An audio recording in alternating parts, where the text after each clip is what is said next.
It's been a month of wacky weather for February. Yeah, to say the least. You know, record-breaking temperatures in the 60s to rain and now possibly snow later on in the week. Meteorologist Molly Rosenblatt is here to explain, or I guess try to. There's a lot going on. Yeah, there is a lot going on. Frank and Angela, a lot of factors playing into our wild weather, and it's not just this month we're talking about.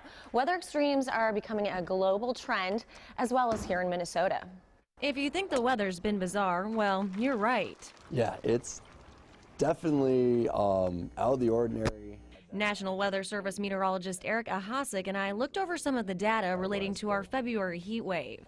Last Friday, it was only our 5th time on record, dating back to 1873, that we made it into the 60s. Historically speaking, the extreme warmth is a big deal. Obviously, it takes a lot of ingredients to reach a record like that, or an anomalously high temperature like that. And so we had those in place. The main one is there's no snow on the ground. Having that snow on the ground helps keep things colder because it reflects the sun's energy. That's not the only reason for the warmth. There's also the jet stream, which drives our weather systems and separates the cold air from the poles from the warmer air to the south. It was way up in north in Canada for this recent warm spell, which means all that cold air was well up near the poles. And that's not all. La Nina ceased to exist, along with frequent southerly flow bringing in warmer air. With 2016 being the wettest year on record, then an unseasonably warm November, and now rain and 60s in February.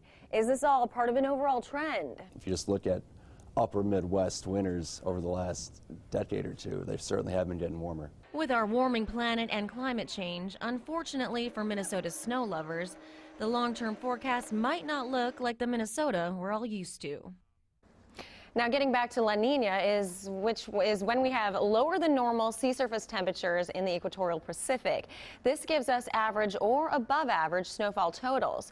We had a weak La Nina in the fall, but it no longer exists. However, winter, it is making an abrupt return, and Chris can tell us more about that. Yeah, explain, Chris. Explain it. I was just thinking what a difference this would be if it was, cooler.